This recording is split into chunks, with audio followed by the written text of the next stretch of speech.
लड़का gentleman, coat coat पहना, pant पहना, ससुराल गया। कहां गया भाई? बोलो भाई, अरे भाई बोलो भाई, कहां गया? बोलो भाई, ससुराल गया। एक बुढ़िया देखी क्या कि कोट पैंट नौजवान पहना है, बूट पहना है, चश्मा पहना है। वो बुढ़िया दौड़ती भी गई ये खत लेकर के। खत पहले जमाने की बात है, अभी ना मोबाइल है, वायरलेस है, खत का जमाना खत्म हो गया। वो बुढ़िया बोलिए बेटा रुक रुक रुक रुक। तो नौजवान खड़ा हो गया, क्या है मम्मी? बोला बेटा ये मेरा खत है, थोड़ा पढ़ के सुना दो, मेरा बेटा भेजा है दिल्ली से। ये नौजवान खत लिया और खत खोल के देख रहा है, रोना शुरू कर दिया। ये नौजवान रोने लगा। तो ये नौजवान को जो रोते हुए देखी ना वो बुढ़िया समझी कि लगता मेरा बेटा को कुछ हो गया। वो बुढ़िया सारों का रोने लगी। अब बुढ़िया रोई, उसकी बेटी आई वो भी रोने लगी, उसकी बहन आई वो भी रोने लगी। पता ये चला कि 10-12 औरत मिलके रो रही है, ज़ारो कतार रो रही है। ये लड़का भी रो रहा है, बुढ़िया भी रो रही है। और कुर्बान जाओ नौजवानों, लोग जमा हो गए। लोगों ने पूछा भाई क्या हुआ, रोते क्यों हो? आखिर क्या हुआ? रोने का सबब क्या है? रोने की वजह क्या है? हुआ क्या है? तो बुढ़िया बोली कि ये मेरे बेटे का खत था, ये नौजवान को हम पढ़ने दिए हैं। ये नौजवान अब पता नहीं क्या पढ़ा नहीं पढ़ा, ये रोया तो हम लोग भी रो रहे हैं। लगता मेरा बेटा को कुछ बैग लो जो।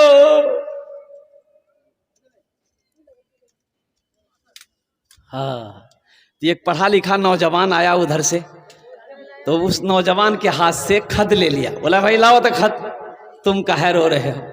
तो खत को पढ़ा, उसमें लिखा था कि अम्मी हम दिल्ली में ठीक ठाक हैं, आपके नाम से हम 5,000 रुपया लगा दिए हैं। ये पैसा जब पहुंच जाए, मिल जाए तो अच्छे से दवाई दारू भी कर लीजिएगा, अच्छे से खाइएगा पीजिएगा रहिएगा, आप मेरे लिए दुआ कीजिएगा, आपका बेटा मुन्ना।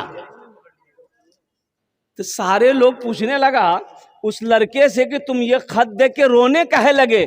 तो वो नौजवान कहने लगा मैं रोया इसलिए कि मैंने बचपन में तालीम हासिल नहीं की, मैं मदरसा स्कूल नहीं गया। काश मैं पढ़ा लिखा होता, मदरसा कॉलेज स्कूल गया होता, तो आज ये शर्मिंदगी ना उठानी पड़ती, ये खत पढ़कर हम तुम्हें सुना देते। इसलिए अपनी जिंदगी पर मैं रो रहा था, अपनी जिंदगी पे रो रहा था। इसलिए मुसलमानों, इसलिए नौजवानों, अल्हम्दुलिल्लाह एजुकेशन को फोकस करो, तालीम को फोकस करो। अल्हम्दुलिल्लाह एक हाथ में किताब हो, एक हाथ में कलम हो, ये होना चाहिए। अल्लाह के रसूल सल्लल्लाहु अलैहि वसल्लम ने इरशाद फरमाया तलबुल इल्म फरीदतुन अला कुल्li मुस्लिमती व मुस्लिमा। इल्म का तलब करना हर एक मुसलमान औरत और मर्द पर फर्ज है। भाई नमाज पढ़ना क्या है बोलिए? भाई बोलो भाई, नमाज पढ़ना क्या है बोलिए? अरे बोलो ना भाई, जोर से बोलो ना भाई। नमाज पढ़ना फर्ज है, रोजा रखना फर्ज है, अल्लाह ने दौलत दिया है, हज करना फर्ज है, अल्लाह ने कसरत के साथ माल दिया है, ज़कात निकालना फर्ज है। उसी तरीके से इल्म का हासिल करना, तालीम का हासिल करना, एजुकेशन का हासिल करना ये फर्ज है। जैसे 5 वक्त की नमाज पढ़ना फर्ज है, उसी तरीके से तालीम का हासिल करना हर एक मुसलमान औरत और मर्द दोनों पर फर्ज है। बताओ मेरे भाइयों, मेरे नौजवानों, अगर इससे गफलत बरतोगे, तालीम से दूर भागोगे, तालीम से अगर आप दूर जाओगे, बताओ गुजारा है? भाई गुजारा है? भाई गुजारा है? इसलिए मुसलमानों, नौजवानों, अपने बच्चे को तालीम दो, अपने बच्चे को तालीम दो। एक वक्त खाना खाओ, एक वक्त खाना खाओ, एक वक्त भूखा रह जाओ, जो पैसा बचे ना अपने बच्चे के पीछे लगाओ, अपने बच्चे के पीछे लगाओ, अपनी बेटी के पीछे लगाओ, अपने बेटे के पीछे लगाओ। इंशाअल्लाह देखना वो बच्चा कामयाब होगा, वो बच्चा नाम रोशन करेगा, वो बच्चा खानदान का नाम रोशन करेगा, वो बच्चा कौम का नाम रोशन करेगा, वो बच्चा कामयाब होगा। इसलिए मुसलमानों, अपने बच्चे को सबसे पहले मैं ये कहता हूँ, इंजीनियर बनाने से पहले, मास्टर बनाने से पहले, प्रोफेसर बनाने से पहले, डॉक्टर बनाने से पहले, सबसे पहले अपने बच्चे को अल्लाह का कुरान पढ़ाओ। 2022 में यहाँ पढ़े लिखे नौजवान बैठे हैं, 2022 में नीट का एग्जाम हुआ। भाई नीट का एग्जाम हुआ, मदरसे के 1800 बच्चे कामयाबी हासिल किया नीट के एग्जाम में। 1800 बच्चे, कितने बच्चे कामयाब हुए भाई? 1800 बच्चे नीट का एग्जाम निकाला, यानी डॉक्टर बना 1800 बच्चे। अब वो 1800 बच्चे कौन थे मदरसे के? वो हाफिज कुरान थे, वो हाफिज कुरान थे। तो पता ये चला कि जो कुरान को अपने सीने में उतार लेता है, जो अपने कुरान को अपने सीने में महफूज कर लेता है, अल्लाह उसके ज़हन को खोल देता है। फिर उसके लिए डॉक्टर बनना मुश्किल नहीं है, इंजीनियर बनना मुश्किल नहीं है, वकील बनना मुश्किल नहीं है, प्रोफेसर बनना मुश्किल नहीं है, ओहो साथ ही साथ साइंसदान बनना उसके लिए मुश्किल नहीं है, अल्लाह आसान कर देता है। इसलिए अपने बच्चों को सबसे पहली फुर्सत में आप एजुकेशन दो मेरे भाई। अल्हम्दुलिल्लाह सुम्मा अल्हम्दुलिल्लाह, चाहे वो कॉलेज हो, चाहे वो स्कूल हो, चाहे वो यूनिवर्सिटी हो, अल्हम्दुलिल्लाह सुम्मा अल्हम्दुलिल्लाह, लेकिन पहले कुरान पढ़ा दो, फिर उसको दुनियावी तालीम दो। और अपने बच्चे को जाहिल ना रखो, अपने बच्चे को अनपढ़ ना बनाओ, अपने बच्चे को गवार ना बनाओ, इसलिए कि जब तक तालीम नहीं होगी वो खुदा को नहीं पहचान पाएगा। अच्छा बताइए, तालीम नहीं होगी, एजुकेशन नहीं होगा, वो खुदा को पहचानेगा? बोले भाई खुदा को पहचानेगा? खुदा को नहीं पहचानेगा। है नमाज पढ़ो में, नमाज पढ़ो नमाज पढ़ो, तो तालीम नहीं होगी, नमाज क्या पढ़ेगा? अरे नमाज पढ़ना है तो पहले कुरान पढ़ेगा कि पहले नमाज पढ़ेगा? बोलो भाई, है कि नहीं? इसलिए कि तालीम जरूरी है ना भाई। भाई कुरान नहीं पढ़ेगा, कुरान अगर वो नहीं जानता तो नमाज में पढ़ेगा क्या? वो नमाज में सिर्फ हदीस तो नहीं है ना, कुरान भी तो है, सना हदीस है, लेकिन सना के बाद सूरह फातिहा ये अल्लाह का कुरान है। तो कुरान जरूरी है, पहले कुरान पढ़ो, हर जिंदगी पे कुरान पढ़ो। इसलिए नौजवानों, ये मदरसा पैगाम देता है, चटाई पर बैठकर हमारे उलमाए किराम बैठकर आपके बच्चों को तालीम देते हैं, आपके बच्चों को कुरान पढ़ाते हैं, आपके बच्चे को दीन सिखाते हैं। तो अल्हम्दुलिल्लाह इनका एहसान मंद होना चाहिए आपको, आपके दिलों के अंदर में भी शौक होना चाहिए कि हम कुरान नहीं पढ़े हैं, अल्हम्दुलिल्लाह हमको भी कुरान पढ़ना चाहिए। लोग तैयार हैं कि इंशाअल्लाह हम मस्जिदों को आबाद करेंगे, हम मदरसों को आबाद करेंगे। एक बात याद रखिएगा, कुर्बान जाइए, पढ़ा लिखा और जाहिल एक नहीं हो सकता। पढ़ा लिखा और जाहिल बराबर नहीं हो सकता है। इसलिए नौजवानों एक बात याद रखना, यहूदी कौम, ये यहूदी जो अभी लड़ाई हो रही फिलिस्तीन की इसराइल से ना, तो ये यहूदी से हो रही है। यहूदी का बच्चा जब पैदा होता है ना, बच्चा जब बोलने जानता है, बच्चा जब खड़ा हो जाता है ना, तो उसका बाप सबसे पहले उसके एक हाथ में कॉपी देता है, एक हाथ में कलम देता है। आज वो कौम यहूदी, हालांकि उसकी तादाद मुख्तसर है, सिर्फ 2 करोड़ यहूदी है, 2 करोड़ यहूदी।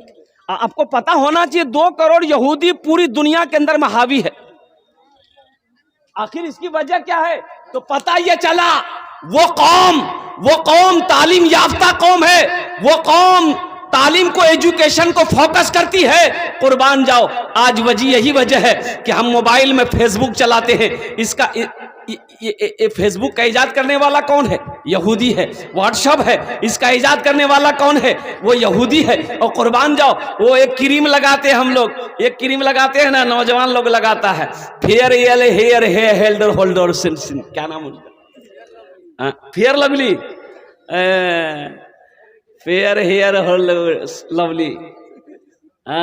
नौजवानों ये उन यहूदियों ही का ईजाद किया हुआ ये है। लक्स साबुन लगाते हो, ये उन्हीं का प्रोडक्ट है। लाइफ बॉय साबुन लगाते हो, ये उन्हीं का प्रोडक्ट है। और कुर्बान जाओ, आज यहूदी आगे क्यों है? तो पता ये चला कि वो एजुकेशन में, तालीम में आगे है। जो तालीम में आगे रहेगा, जो एजुकेशन में आगे रहेगा, वही कामयाब रहेगा। हम लोगों का हालत क्या है? बच्चा थोड़ा बड़ा हुआ, होटल में रख दो, 2000-3000 रुपया महीना आ रहा है। अब बाप गुटखा खा के, पान खा के,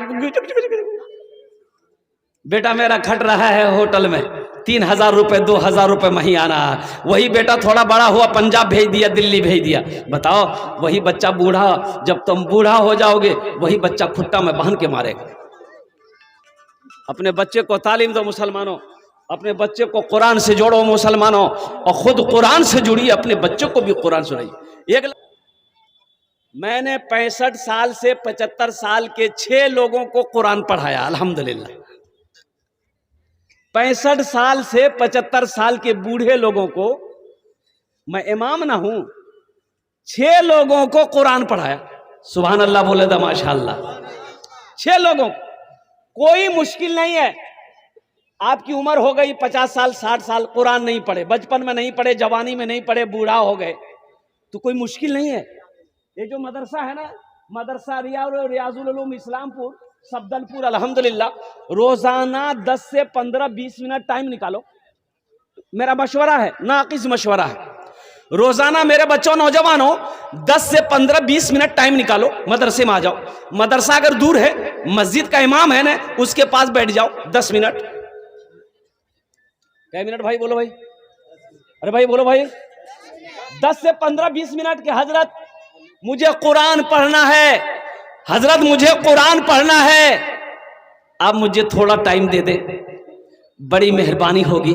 अगर पैर पकड़ना पड़े तो पैर पकड़ लेना पढ़ाने वाले की। इंशाल्लाह तुम पढ़ना शुरू करो, 15-20 मिनट रोजाना टाइम निकालो। अगर तुम्हारी मोहब्बत सच्ची है, कुरान से मोहब्बत सच्ची है, इंशाल्लाह देखना 3 से 6 महीने नहीं गुजरेंगे, तुम कुरान पढ़ना सीख जाओगे।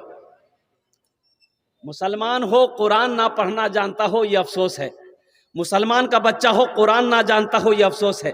अच्छा, अब हाशिम अमला का नाम आप लोगों ने सुना होगा। हाशिम अमला को जानते हैं ना? साउथ अफ्रीका टीम का खिलाड़ी है। नौजवानों, बड़ा हम नौजवानों को पैगाम देना चाहते हैं, और कुर्बान जाओ, इंटरनेशनल खिलाड़ी है हाशिम अमला। उम्र कितनी है? 25 साल। और कुर्बान जाओ, उनके तकवे का क्या कहना, उनकी परहेजगारी का क्या कहना, उनकी इबादत का क्या कहना। अल्लाह अकबर कबीरा। इतनी बड़ी दाढ़ी है। कितनी बड़ी दाढ़ी है भाई? अरे भाई बोलो भाई। इतनी बड़ी दाढ़ी है हाशिम अमला की, इतनी बड़ी दाढ़ी है। 25 साल का नौजवान है, खूबसूरत चेहरा। कुर्बान जाओ, उनके पास क्या नहीं है बताओ?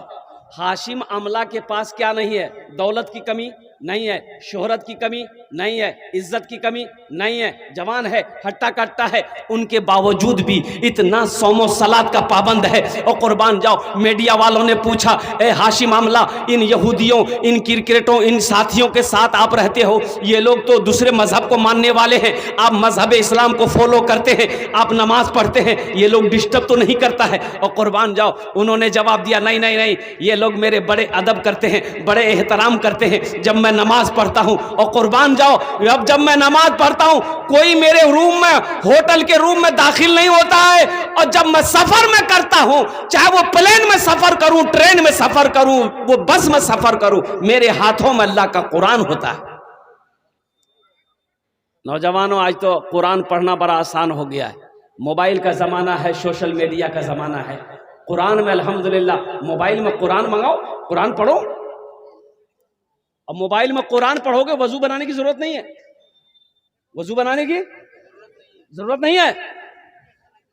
हाँ, पाक होना जरूरी है, बगैर पाकी कुरान पढ़ना मना है, बगैर वजू कुरान छूना मना है। तो आप मोबाइल में आसान हो गया, तुम इधर उधर की चीजें ना देखकर कुरान की तिलावत कर लो।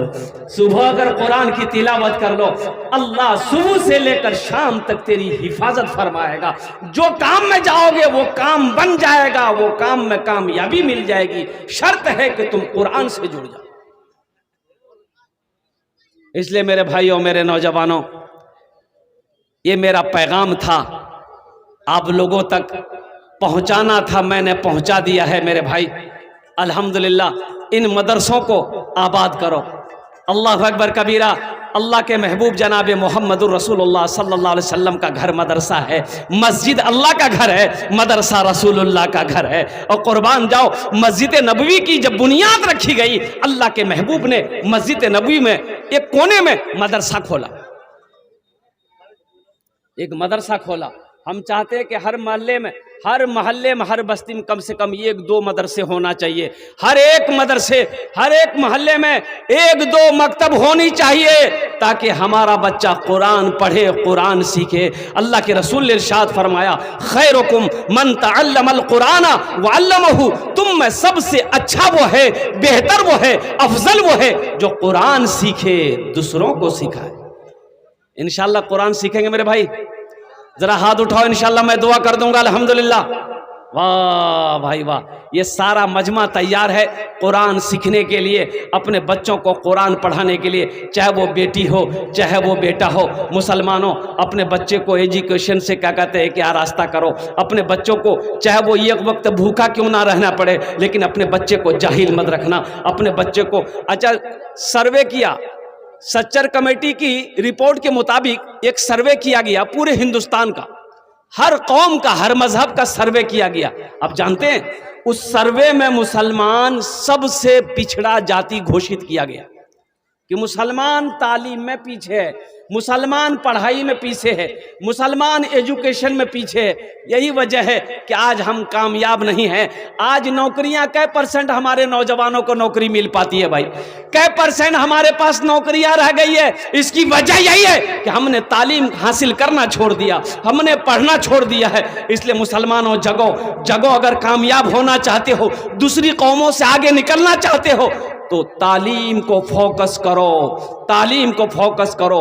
अगर फटा कपड़ा पहनना पड़े ना तो उसे सी करके पहन लेना, लेकिन अपने बच्चे को अच्छा कपड़ा पहना कर मदरसे में भेजना, स्कूल में भेजना। इसलिए कि जिस कौम के पास में तालीम होगी, जिस कौम के अंदर में एजुकेशन होगा, वही कौम तरक्की करेगी, वही कौम कामयाब होगी। एक मुसलमान हो कुरान ना जानता हो, ये तालीमी बेदारी कॉन्फ्रेंस है। मुसलमानों, अल्हम्दुलिल्लाह सुम्मा अल्हम्दुलिल्लाह, नींद, ख्वाबे गफलत की नींद से बेदार हो जाओ। आपको खबर नहीं है, आपको पता नहीं है पूरी दुनिया के अंदर में क्या क्या इस्लाम के खिलाफ चल रहा है। आपको पता नहीं है, हमारे कुरान को मिटाना चाह रहा है, मजहब इस्लाम को मिटाना चाह रहा है, हमारी मस्जिदें हमसे छीनी जा रही है, हमारे मदरसे में ताले लगाए जा रहे हैं। आपको पता नहीं, आपको पता सिर्फ ये है कि बिरयानी खाओ, मुर्गा खाओ, पुलाव खाओ, गोश्त खाओ, चादर तान के सो जाओ।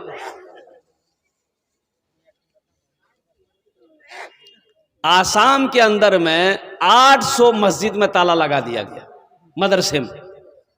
कितने मदरसे में ताले लगे बोलिए? अरे भाई बोलो भाई, कितने मदरसे में?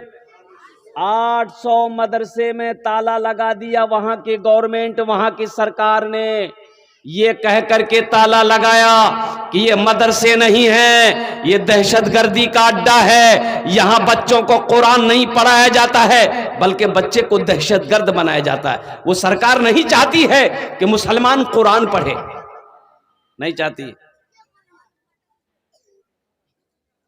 और हम लोगों में भी बहुत सारे लोग हैं कुरान पढ़ते नहीं,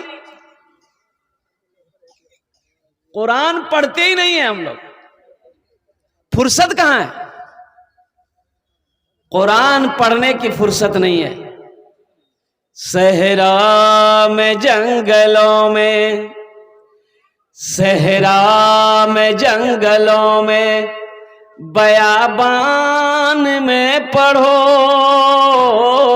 सहरा में, जंगलों में, बयाबान में पढ़ो, मीनार गिर पड़े हैं तो मैदान में पढ़ो।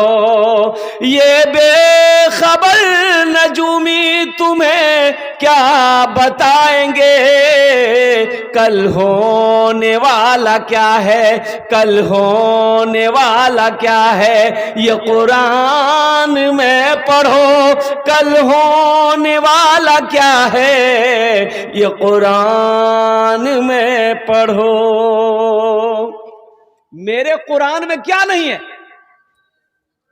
भाई, कुरान में क्या नहीं है? ओ कुर्बान जाओ नौजवानों, मुसलमानों, होश में आ जाओ, कुरान को अपने सीने से लगाओ, कुरान की तिलावत करो।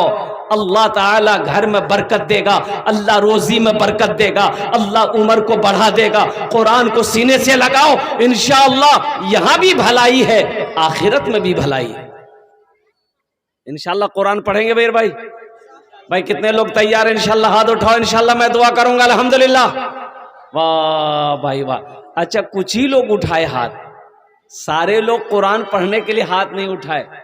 बताओ, अल्लाह के महबूब सल्लल्लाहु अलैहि वसल्लम ने आखिरी हज के वक्त में इरशाद फरमाया था, लोगों मैं तुम्हारे दरमियान दो चीजों को छोड़कर जा रहा हूं। सहाबा ने पूछा, या रसूल अल्लाह सल्लल्लाहु अलैहि वसल्लम वो दो चीजें क्या है? आमिना के लाल ने इरशाद फरमाया, पहली चीज अल्लाह का कुरान छोड़कर जा रहा हूं, दूसरी चीज मेरी सुन्नत।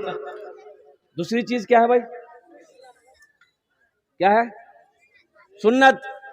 ये दोनों चीजों को मजबूती के साथ थामे रखना, पकड़े रखना। अल्लाह का कुरान, अल्लाह का कुरान, अल्लाह का कुरान, मेरी सुन्नत। तुम कामयाब रहोगे, तुम ही कामयाब रहोगे। हर कौम तुम्हारी इज्जत करेगी। अगर तुमने इन दोनों चीजों को छोड़ दिया, तुम गुमराह हो जाओगे, कोई कौम तुम्हारी इज्जत नहीं करेगी। आज देखिए क्या हालत है हिंदुस्तान का। हमारी कहां पर इज्जत हो रही है? कोई कौम हमारी इज्जत कर रही? नहीं कर रही है। हमारी इज्जत खत्म हो गई इसलिए कि हमने कुरान को छोड़ दिया, नबी की सुन्नत को छोड़ दिया है। अल्लाह अकबर कबीरा। नौजवानों, मुसलमानों, होश में आ जाओ, कुरान से जुड़ जाओ, कुरान से जुड़ जाओ, कुरान को अपने सीने से लगाओ, कुरान की तिलावत करो। अल्लाह यहां भी कामयाबी देगा, आखिरत में भी कामयाबी देगा। बच्चा पैदा हुआ, 4-5 साल का हो गया, तो सबसे पहले बच्चे को कहाँ पढ़ाना चाहिए? मदरसा में पढ़ाना चाहिए कि स्कूल में पढ़ाना चाहिए? कहाँ पढ़ाना चाहिए बोलो भाई? मदरसा में पढ़ाना चाहिए कि उम्मे पढ़ाना चाहिए?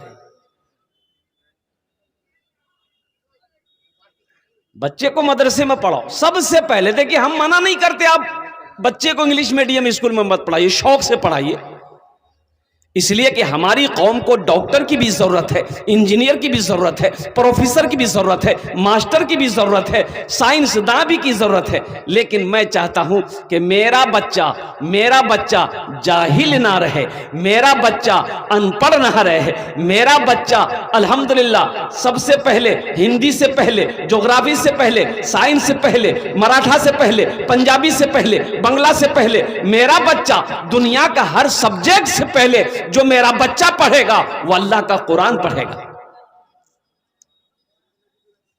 बेटा हो चाहे बेटी हो, सबसे पहले अल्लाह का कुरान पढ़ाओ, अल्लाह का कुरान पढ़ाओ। मुसलमानों, अल्लाह के नबी सल्लल्लाहु अलैहि वसल्लम ने इरशाद फरमाया, ये दो चीजें मैं छोड़कर जा रहा हूं, अगर तुम मजबूती के साथ पकड़े रहे तुम कामयाब हो जाओगे।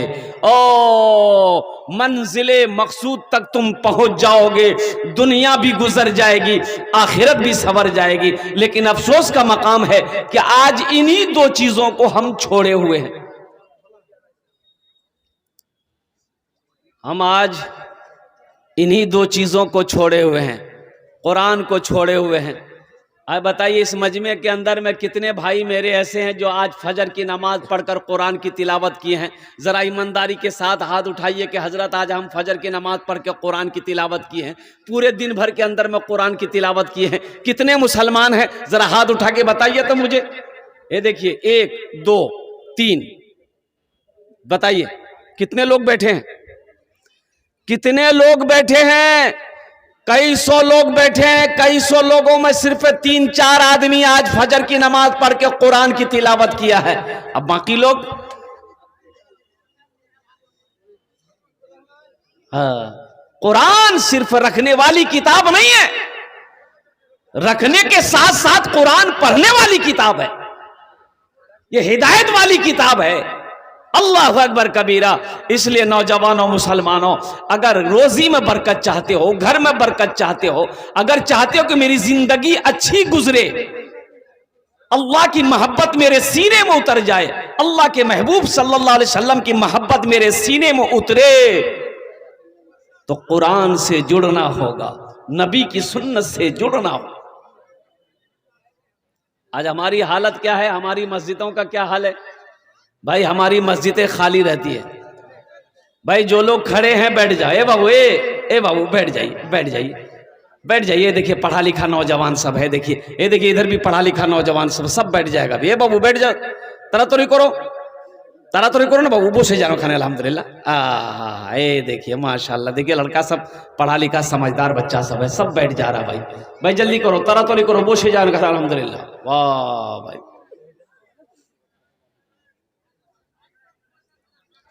मस्जिदों के हालात देखिए, मस्जिदों के हालात देखिए। अभी देखिएगा पटना के अंदर में एक मस्जिद है, बहुत पुरानी मस्जिद है पटना के अंदर में। उस मस्जिद में अजान नहीं होती है। क्यों नहीं होती है जानते हैं?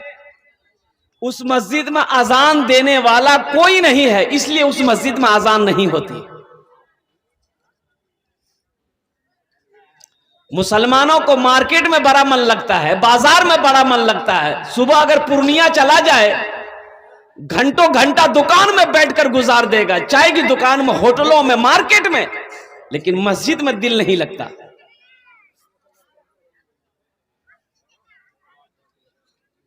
वो कौम तरक्की करेगी? अरे बोलिए ना भाई, वो कौम तरक्की करेगी जो अपनी इबादत गाहों की हिफाजत ना कर सके, वो कौम भला तरक्की करेगी? यही गफलत की वजह है कि हमारी मस्जिदें हमारे हाथों से निकल रही है, वो लोग उसको निशाना बना रहे हैं, हमारी मस्जिदों को हमसे छीन रहे हैं। और कुर्बान जाओ, ये हमारी कमजोरी की वजह से, हमारी गफलत की वजह से। हट्टा कट्टा नौजवान है, हट्टा कट्टा नौजवान, बॉडी बिल्डर पहलवान, है रात 1 बजे तक मोबाइल चलाता है। रात 1-2 बज गया, नींद नहीं है। नींद होगी कहां से? उसकी नींद तो उड़ गई, मोबाइल ने उड़ा दिया। सुबह 10 बज गया, 10 बजे तक साहब की नींद नहीं खुल रही है। बताइए, जो कौम 10 बजे सुबह तक सोई रहेगी, वो कौम तरक्की करेगी? अरे बोलो भाई, तरक्की करेगी? आप देखिएगा, कुत्ता अपना कुत्ता जाने ना है? कुत्ता और बकरी, देखिएगा कुत्ता और बकरी। कुत्ता का गोश्त आज कोई नहीं खाता, ये हराम है। कोई भी कौम कुत्ता को गोश्त नहीं खाती, तो कुत्ता कटता नहीं है, लेकिन बकरी का, बकरा का गोश्त सब खाता है, हर कौम खाती है। लेकिन आखिर वजह क्या है कि बकरियों की तादाद कुत्तों से ज्यादा है। अब भाई जब काटा जाता है तो उसकी तादाद कम होना चाहिए ना, बकरी का बकरा कम होना चाहिए, कुत्ता बेसी होना चाहिए। लेकिन आखिर वजह क्या है कि बकरी बकरा काटे जाने पर भी उनकी तादाद ज्यादा है, कुत्ता नहीं खाया जाता है, कुत्ता काटा नहीं जाता है, कुत्तों की तादाद कम है। तो मौलाना रूमी रहमतुल्लाह अलैह ने फरमाया, इसकी वजह यही है कि बकरी में अल्लाह ने बरकत दिया है। इसलिए कि बकरी रातों को सोती है, सुबह बकरी उठ जाती है, अल्लाह बकरी में बरकत दिया है। कुत्ता सोता नहीं है, इसलिए उसमें बरकत नहीं है। बात समझ में आया ना? कुत्ता नहीं सोता, कुत्ता सोता नहीं है, कुत्ता नहीं सोता है, बकरियां सोती है तो पता ये चला अल्लाह ने रात सोने के लिए बनाया है। ए नौजवानों, मोबाइल का पीछा छोड़ो, नमाज इशा से जब फारिग हो जाओ, जब तुम खाने से फारिग हो जाओ, अल्हम्दुलिल्लाह तुम बिस्तर पर लेट जाओ, इंशाअल्लाह तहज्जुद के वक्त तेरी आंख खुल जाएगी। अगर तहज्जुद में ना उठ सको तो कम से कम फजर की नमाज पढ़ लो। इंशाअल्लाह ये मामूल बना लो, फजर की नमाज पढ़कर अल्लाह के कुरान की तिलावत करो, इंशाअल्लाह अल्लाह रोजी में भी बरकत देगा, अल्लाह कारोबार में भी बरकत देगा, अल्लाह बिजनेस में भी बरकत देगा, अल्लाह तिजारत में भी बरकत देगा। इंशाअल्लाह अमल करेंगे मेरे भाई? अब भाई इंशाअल्लाह करेंगे, अमल करेंगे, इंशाअल्लाह करेंगे। भाई कितने लोग करेंगे? हाथ उठाओ इंशाअल्लाह। तब मैं जाऊं इंशाअल्लाह, तैयार है अल्हम्दुलिल्लाह। वाह भाई वाह, ये देखिए सारे लोग तैयार हैं कि इंशाअल्लाह हम मस्जिदों को आबाद करेंगे, हम मदरसों को आबाद करेंगे। एक बात याद रखिएगा, कुर्बान जाइए।